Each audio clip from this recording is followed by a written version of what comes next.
Dans quelle mesure un sort ou une magie peut-il me nuire? Ce programme a été enregistré à l'origine par Ricardo Melo de l'Institut Namasté le 2 mars 2020.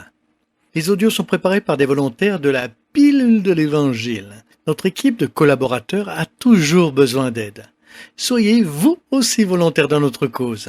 Rejoignez notre page sur Facebook, Pilule de l'Évangile.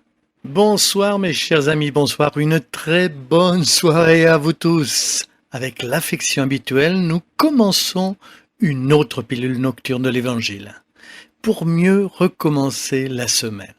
Je suis heureux, c'est le mois de mon anniversaire, de l'anniversaire de mon père et de celui de beaucoup d'amis.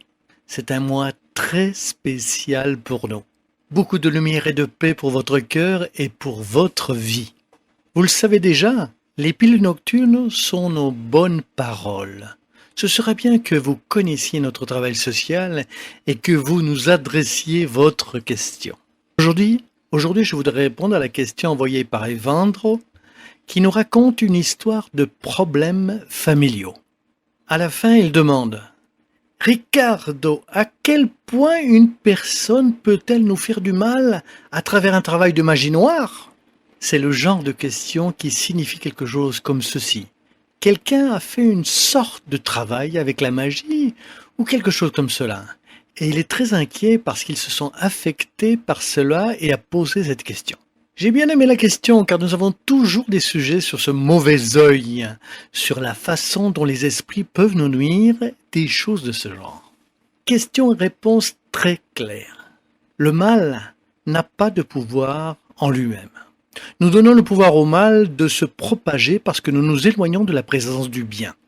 Lorsque nous ne prenons pas soin de notre équilibre interne, de vibrer dans la compassion et que nous adoptons une vie déséquilibrée et sans harmonie, ainsi nous ouvrons un fossé énergétique vibratoire.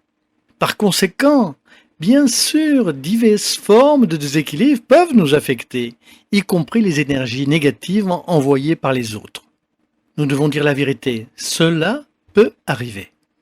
Mais sans aucun doute, si vous êtes en harmonie avec Dieu, si vous faites des efforts pour être meilleur chaque jour, en faisant l'évangile à la maison par exemple, et principalement en aidant d'autres êtres humains, il n'y a rien à craindre. Est-ce que vous savez pourquoi?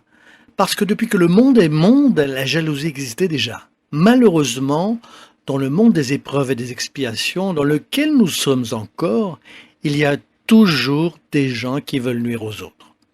Et souvent, lorsqu'ils sont incapables de blesser physiquement quelqu'un, ils essaient de le faire, cela du point de vue de l'énergie, avec la menace, en créant un environnement psychologique inquiétant pour que les autres se sentent mal. Ce à quoi vous devez faire attention, ce n'est pas de savoir si l'autre vous veut du mal. C'est de savoir si vous voulez du bien à l'autre. Voilà le détail. Beaucoup de gens ne le comprennent pas. Le mal qui nous fait du mal n'est pas le mal que les autres nous font, c'est le mal que nous faisons aux autres. Par exemple, si je vais énumérer le nombre de personnes qui ne m'aiment pas, et il y en aura beaucoup, bien sûr. Beaucoup de gens n'aiment pas la pilule. Imaginez le nombre d'êtres dans le monde des esprits qui n'est pas satisfait du travail que nous faisons. Ils sont nombreux. Évidemment, cela rejoindra l'une ou l'autre personne ici sur Terre qui ne m'aime pas pour une raison quelconque et me veut du mal.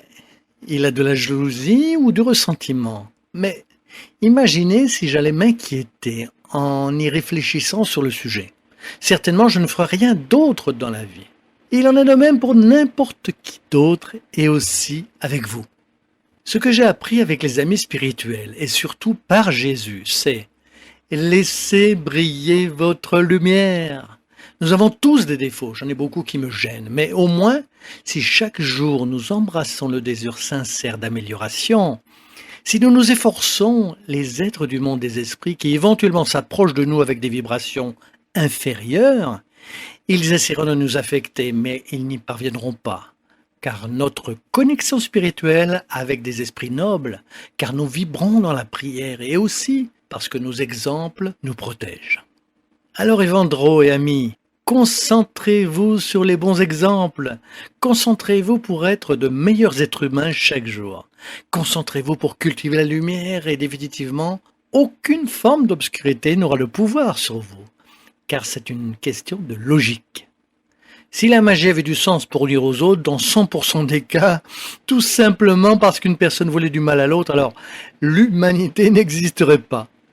Il suffirait que quelqu'un veuille faire du mal à l'autre et c'est tout, ça serait fini. Mais ce n'est pas ce que nous voyons arriver. Au contraire, néanmoins, le mal a le pouvoir que vous lui donnez. Si vous ne lui donnez pas le pouvoir, si vous renforcez le bien en vous et dans votre vie, ce sera juste le contraire qui va se passer.